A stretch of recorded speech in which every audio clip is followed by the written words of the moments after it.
English. Okay.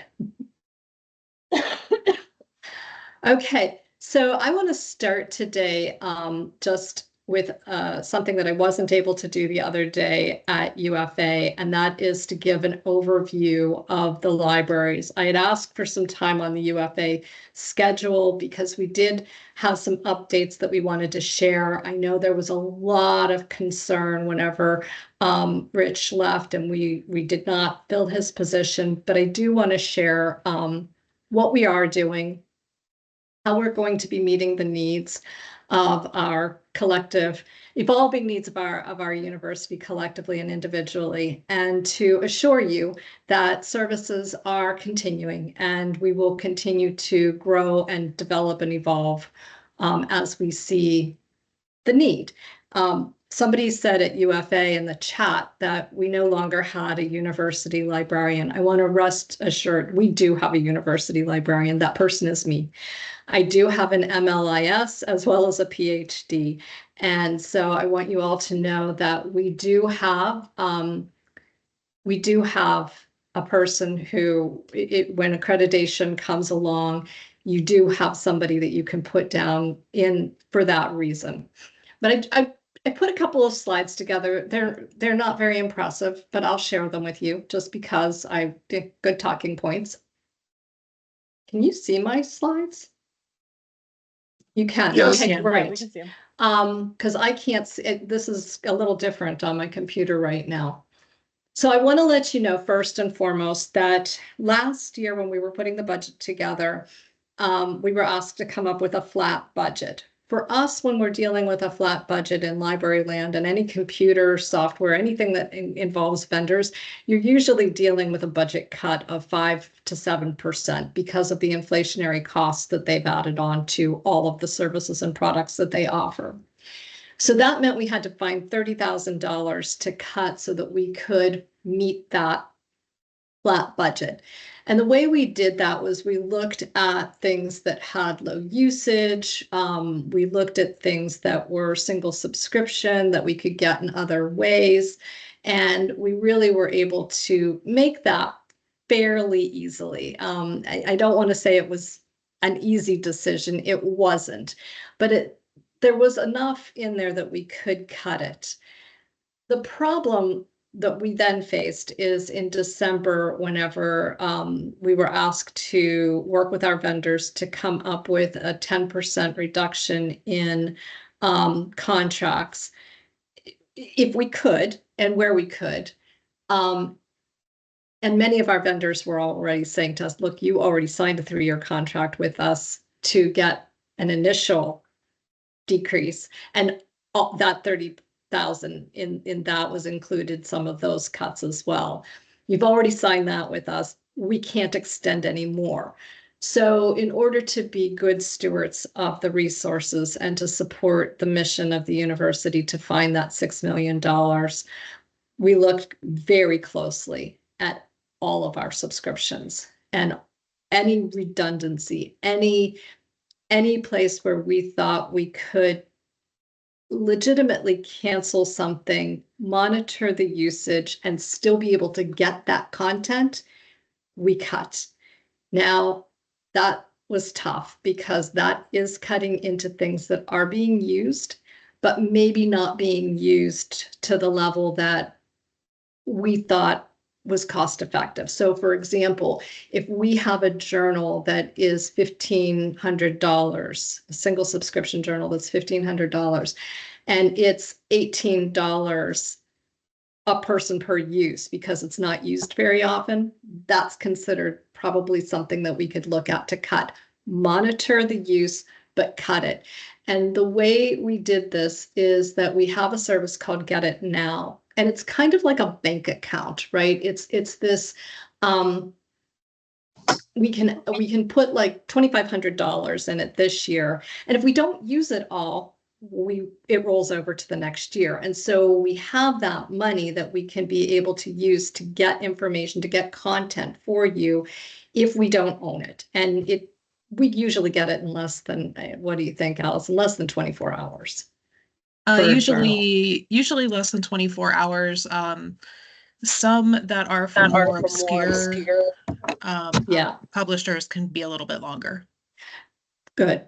So, and then of course we have the traditional ILL services for other things and particularly for books and things like that. So as you can see, it's tight, it's very tight. But the good news is that even though it's tight and we're feeling it as a library, we know that we can get these resources for you and it won't cost you anything. It's still coming out of our collection budget. It's just going to take an extra day or something like that. So I just want to make sure that everybody knows how we made those decisions, why we made them, and what we're doing to make sure that it's not going to be a problem. Now, the thing that we are looking at, and this is Allison is helping me monitor this, is we're looking to see what the use stats are, because if we're getting a journal, if we're getting a request for a journal, and we've got 5 times somebody's requesting something from that journal, that's an indication to us that we need to purchase that journal back again. Otherwise, we're in copyright violation. So this is not a substitute. ILL will never be a substitute for our collections. But I just want to make sure you all know how we're monitoring this, why we're doing it, and what our next step is. The other thing is Allison has gone through the entire ACRL collection of open access journals. And what did you add? Like 200 titles or something like that? It was a lot. Something like that. Yeah. We've Mostly added focused. Yeah, we've added the entire directory of open access journals. And I'm constantly going through and looking at new OA collections. Yeah. And that's all, a lot of that is covered in under the College of Health and Wellness. So there's a lot of journals that are moving in OA that are useful in those fields. Now for staffing, I want to make sure that you all know we in 2023, 2024, we lost 1 full-time staff member and we lost a half-time support staff person. For a lot of reasons, that wasn't a problem in that the full-time person that we lost was a cataloger. We don't do cataloging. And so that position, we did not need to replace that position. There's copy cataloging that I can do, Allison can do. We're trained in that. We know how to do that kind of thing. So I'm not terribly worried that if we needed to do cataloging on the fly, Allison and I could pick that up. Where it became problematic is when Rich left. And as many of you know, that's somebody who he did a ton of outreach, a ton of instruction. And I want to say that in thinking about what he did and what we can do moving forward without having to fill that position again right now, so that we can be good stewards of the university's money, we are retraining the CTRL staff to take on some additional work. Now, this all fits under the CTRL staff's purview of responsibilities in that they are instructional designers. And Caroline and Luke and David have all taught. They've taught courses at the university level as adjuncts, etc. They know what they're doing, and I feel confident that they can pick up all of the things that we need to do to make sure that we get good quality instruction to you and to the students. We're also moving all of our, and I'll be talking about this in the next slide, we're moving all of our support services over to a virtual environment, and I'll be able to show you how to access us for that. But before I do that, I want to show you the really cool thing. Rich and Caroline started this work a couple of years ago. They started designing and developing information literacy tools and a curriculum, for lack of better words, that addresses first year skill sets. They can go up higher than first year, but the intention was to address that first year student for things like, basically, what are library resources and how do I use them? What's plagiarism? What are reliable resources to use? So we've developed this content and it's on Niche Academy. You can integrate it directly into your courses, and we're rebuilding a lot of this content in Brightspace because we are paying about $1,500, $1,800 for this service. And we think it's clunky looking and we wanted to rebuild it. So we're rebuilding that content and putting it in Brightspace so everybody has access to it. And you can pull it down and put it directly into your course. You can also contact us and make an appointment. Where is it?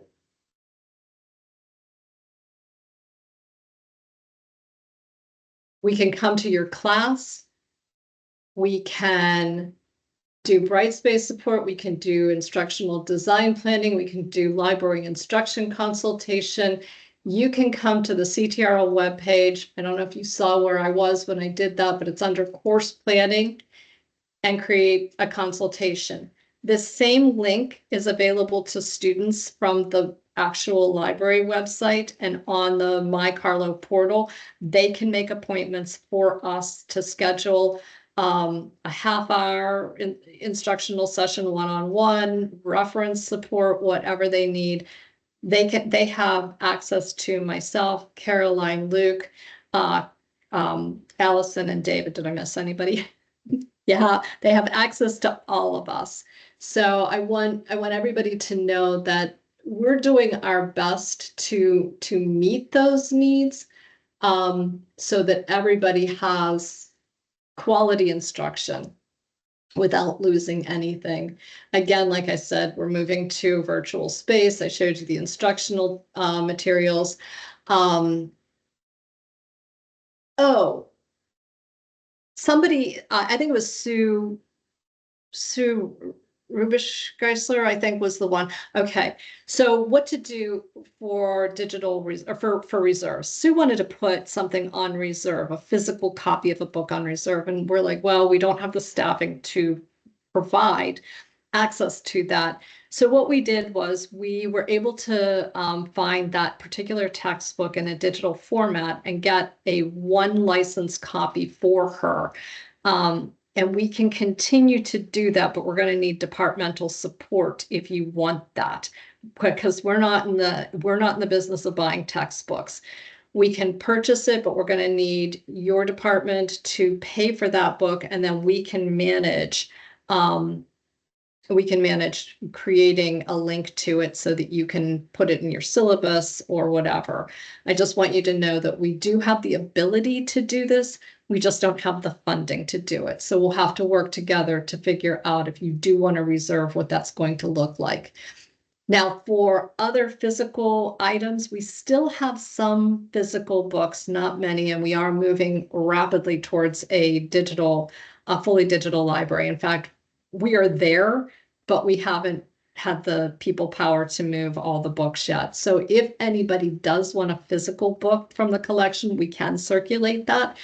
But more importantly for interlibrary loan, if somebody has requested a book through interlibrary loan, we are working with the mailroom to circulate that so that anybody can get that book 24/7. It will be in one of those Amazon lockers. They can pick it up and take it with them and return it to the book drop outside of the library.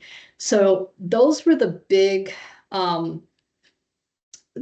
things that I wanted to share with everybody about the changes in the library, how we're addressing everything, what creative solutions we're trying to come up with so that we can continue to do this work and do it respectfully and responsibly.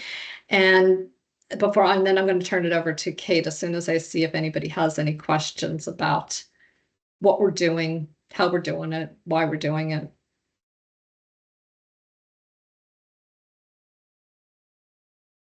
Okay. Given the conversations that we were all having yesterday and the situation with the federal government potentially pausing grants, et cetera, we decided yesterday that today's topic of conversation would just be giving you the highlights of the work that's been done currently and not talking about anticipated work for the future. And so I'm going to turn that over to Kate to share with you some of the things that she's been doing to push the Title III grant forward. All right. And I apologize for my voice. I've been out sick for a few days, so I'm just back in the office as of yesterday. So bear with me. I will try not to have a coughing fit. So the focus of our work is looking at what the student experience is at Carlow. Are we following through on the promise of what we are telling our students? Where are the places where we could be doing a little bit better? Where are the places where we don't really know what's going on across the campus? So one of the areas that came up as we were doing our initial research and talking to a lot of people on campus was the advising piece. And there is not currently sort of we do advising, the faculty do advising. Some people are doing a really great job and feel like confident in that, and other people don't feel very supported, either students or the faculty who are trying to do the advising. And so we're working with a group of faculty who we took to the NACADA, which is the National Academic Advising Association, had their conference in Pittsburgh in October, and we took 11 faculty members to that conference to think about ways, what other people are doing around advising and what they would like to be able to do and provide for the Carlow experience to support that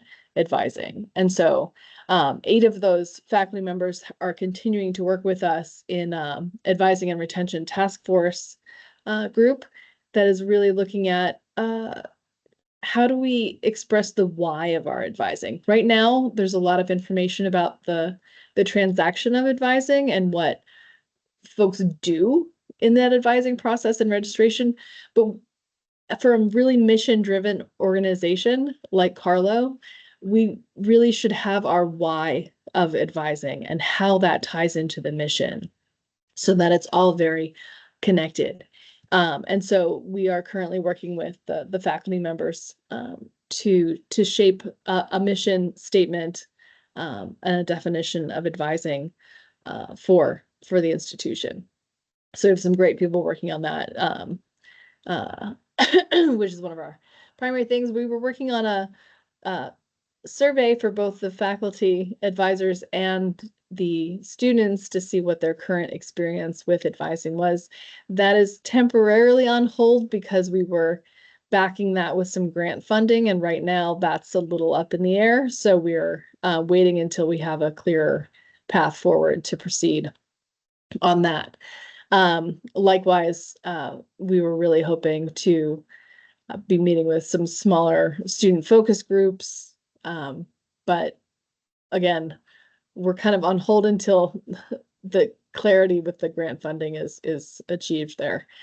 But essentially our purpose is to really hear from the students, understand how they're experiencing things, because right now there's so many touch points with the students. There's so many offices who are doing such amazing work and like doing a lot of outreach, staff, faculty, from all kind of branches and walks.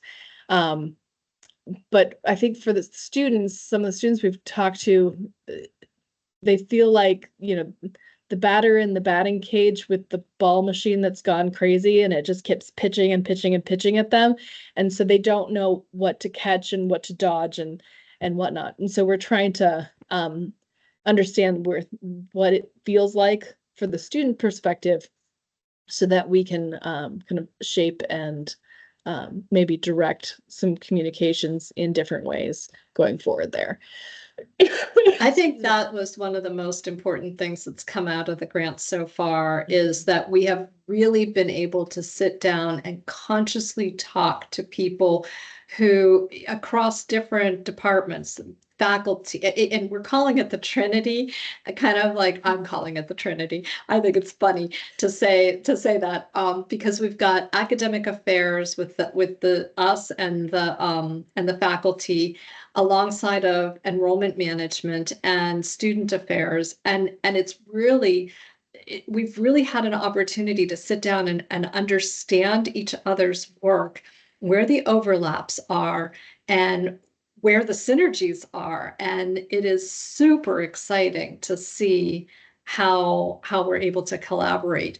One of the things that I'm going to just talk for a hot minute, because we talked a little bit about this being an AI-driven conversation, and it will be as we move forward. One of the things that we wanted to get out of this grant experience was Navigate 360. And that's a software product that we've talked a lot about. It's a student success platform that allows us to share information across all of our different constituents. And so it allows us to track what we're doing to support our students. And so the first wave of this is we think about, what does advising mean at the faculty level?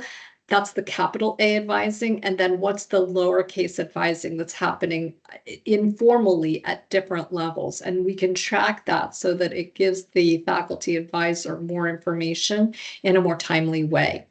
It also allows us to do some predictive analysis. So as we're bringing students into those first year programs like SKW, SKC, C2C, SKQ, all of the Compass programs, we can start intentionally monitoring what's happening with our students who might be at risk, or the students that we want to see, where do we need to be paying attention? And there will be more of us doing that. We've got SKW 1 and 2 right now as our pilot group testing out intelligent agents. So Jose recreated the SKW content. I think Nicole Ravis was also helping him. So there were 2 people working on that. They used a universal design for learning approach. They put that up into Brightspace. They worked with David to identify areas where the intelligent agents could fit in. They worked with Caroline to be trained in UDL and just basic teaching methodology, instructional design, and Brightspace. And then we'll be tracking the student progress throughout this whole time, this spring semester.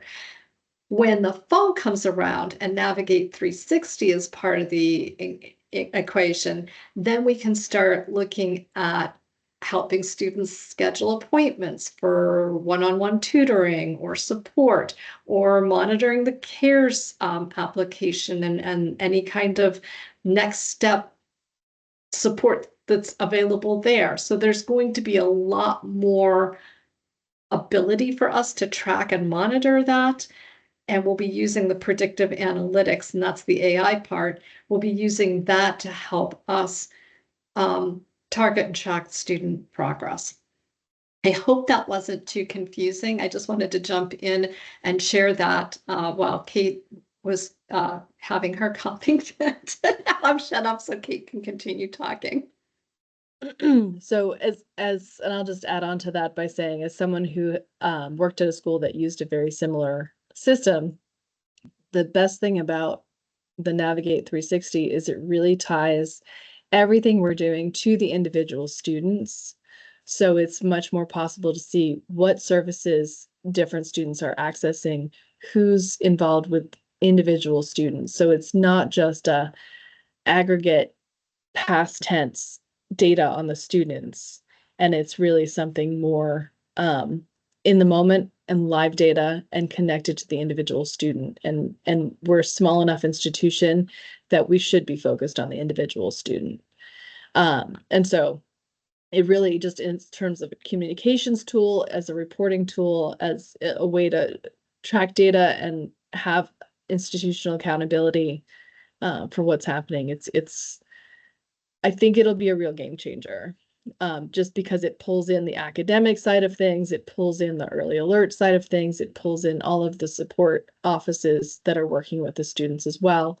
And you can share that information based on your access level, and be able to kind of really provide holistic support for the individual student. So that is definitely a key part of what we're hoping to move forward on. So basically the focus on the student experience, and from the student perspective, I think we have a lot of other mapping done. That's what the various offices are doing. But again, we have it tracked from the perspective of the the ball throwing machine and not the person trying to catch or hit the pitches there. And so we're really trying to go from the batter's perspective on these.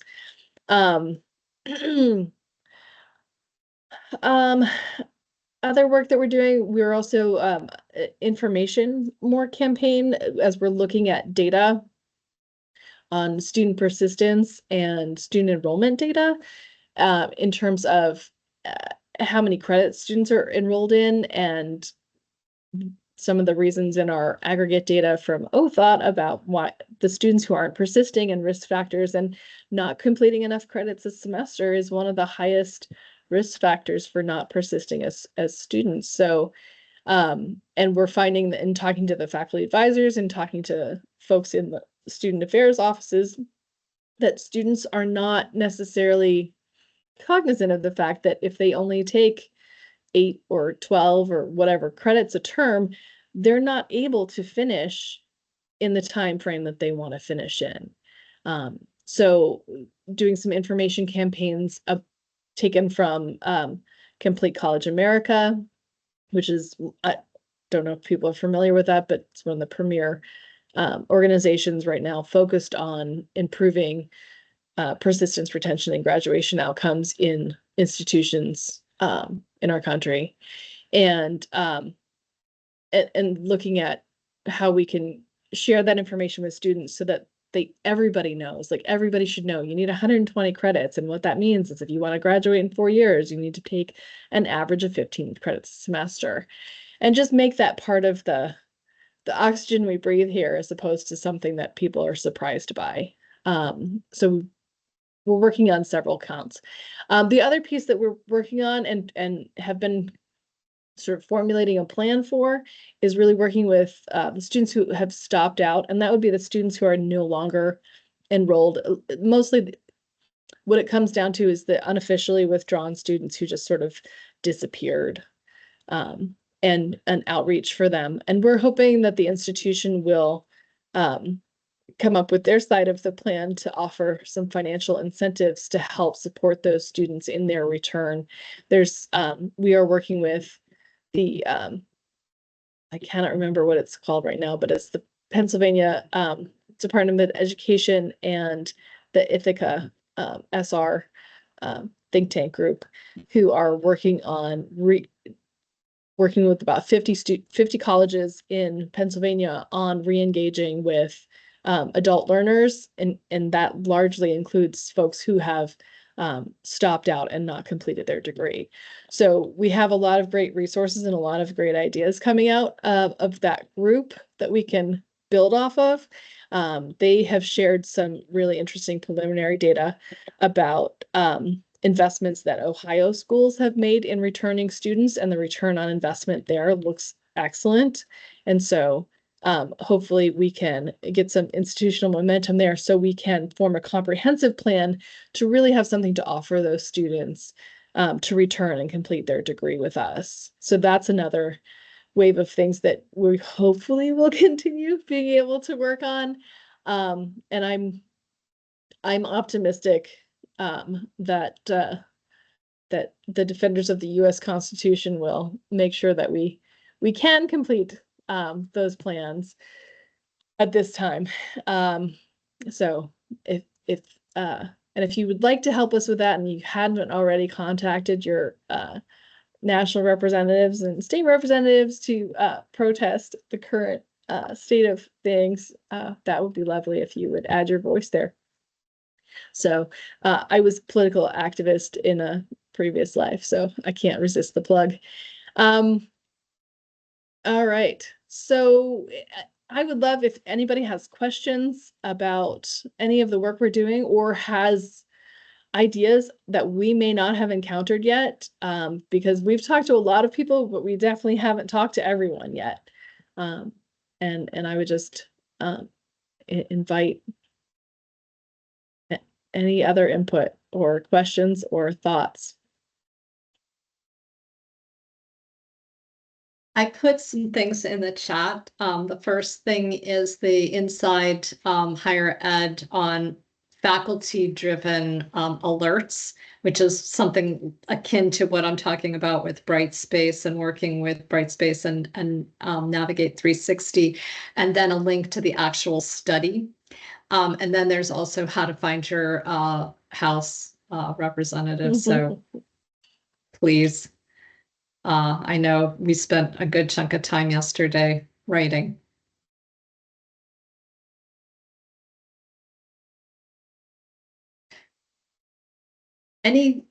Any thoughts about any of this?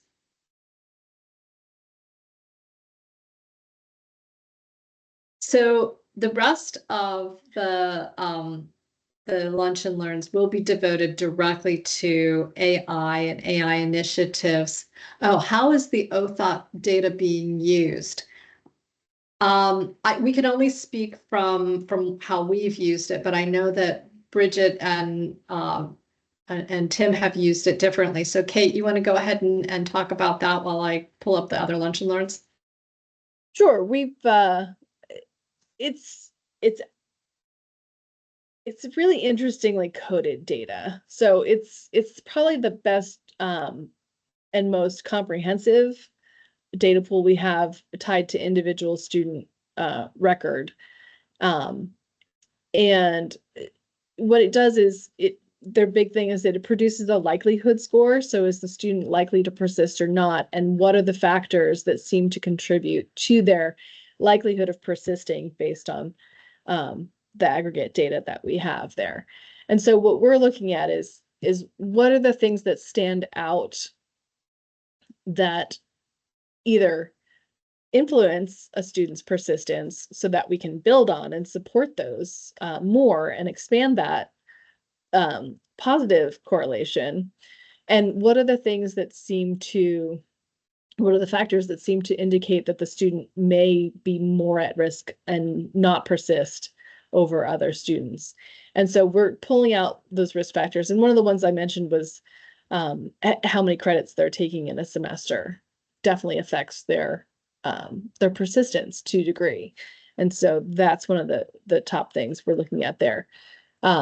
There's also other factors. I know that it shows a discrepancy in the persistence of our BIPOC students versus our white students. Shows a difference. And I don't think anybody is surprised by those things. That's kind of a national trend. So a lot of them are showing us the national trends that we also are part of, and race and financial ability and gender. So our male students are not persisting as well as our female students, and that is true of Carlow, and that is true of most institutions in the US right now. So we are in good company and trying to solve a lot of those problems.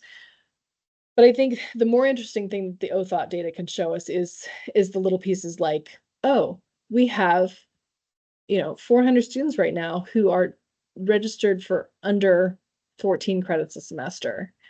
Did they all intend to be that? Do they know what the effect is going to be on their time to graduation if they take that? And some of them are, and some people, and we're not saying that everybody has to absolutely take 15 credits a semester. That's not the message. The message is that here's what taking 15 credits a semester will do for your timeline. And if you choose because of need or whatever else to take fewer than that, here's what that will do for your timeline to graduation. And so just so that everybody is well informed, because we don't like bad surprises. Nobody likes bad surprises. I definitely did not like bad surprises yesterday. So that's what we're looking for is more pieces like that. And the credit count one was the most obvious, and we're hoping to dig into a few others. I've asked our kind of liaison from OTHOT to look into some of the sophomore indications, like what's the general GPA cutoff of students who don't persist there? Are there patterns to be seen in that? And so what are the other factors from the sophomore year that's eliminating their persistence or standing in the way of their persistence? So that's kind of what we're using the data for right now. That's cute. Thanks, Kate. So just really quickly, I'll share with you what the next lunch and learns are going to be. And it's really, we're going to start digging into academic integrity. This is, I'm sure, front and center in a lot of people's minds right now about what is academic integrity in AI. We're going to go into a little bit more detail about using intelligent agents in Brightspace, also the work that we've done with Jose, selecting AI tools for teaching and learning. And Alexis, then can you make it a little bigger? It's really yeah, tiny maybe on I the screen. can. Let's see, where's my little dots? How's that better? Yes. Okay. So academic integrity, using intelligent agents in Brightspace to support student success. All of this is on the CTRL website, but we're just going to go over it now quickly. Selecting AI tools for teaching and learning, AI and data analytics in education. That's kind of what I was talking about earlier about how we're going to be using Navigate 360.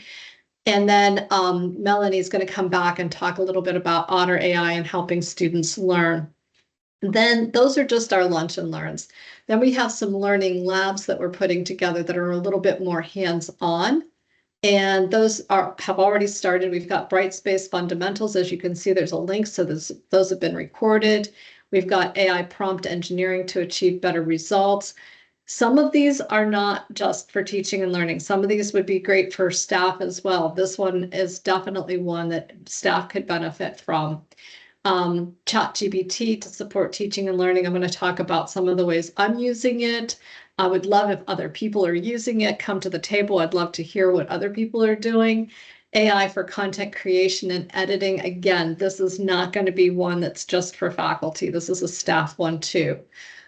Creator Plus and Lumi, these are AI tools in Brightspace. Well, Lumi's an AI tool in Brightspace. Creator Plus is just a really cool tool in Brightspace. And then AI tools for effective project planning, again, not strictly faculty, it's staff too. And then this one, we're going to be showcasing what we were able to accomplish and maybe give you a preliminary showing of what the 360 Navigate 360 and Brightspace together look like, with the anticipation of rolling it out full scale in the fall. Again, when we say full scale in the fall, we'll be training you in the fall. We'll have a few pilots. So those are some of the things that we're working on. Pamela asked from the professional development, faculty professional development committee, if we could also be thinking about additional trainings that we could offer that would be specifically for in-person training. And so she identified a couple of topics of interest, and we just happen to have somebody who's an expert in some of this, and that's Caroline. Caroline not only has her master's degree in education with a focus in instructional design, but she also has a background in psychology and advanced degrees in psychology. So she knows a lot about neurocognition and working with neurodiverse students. So we'll be offering some time with that. We'll be offering some classroom management focused sessions. But what we need to know is, when is a good time for all of you? We've got some great things mapped out around AI, because that was something of interest and a high level priority for Dr. Humphrey. So we made that our focus, but we also want to meet the other needs that are happening across campus. So if there are other things you want and need, please let us know. We want to be there for you. And if there are better times than others that work for you to be here with us, let us know that as well, so that we can accommodate that. We can also come to your departments and do this with you as a department training as well. It doesn't just have to be in this format. So I just want to let you know that that we're here for you. We understand the changing landscapes of higher education, the challenges you're facing, and we want to be there to help support you in navigating those. So if there aren't any more questions, I just want to thank you all so much for being here. What did you say? You had update the list of information Allison, what was that list? What was what list? The list you put in the chat. Oh, no, I'm gonna update the listing on the website. Oh, okay, good. Got it. Okay. I just want to thank you all for being here and for working with us, and we just appreciate you very much. And okay, team, thanks for your time. I'm going to go to PT now. Thank you. Bye.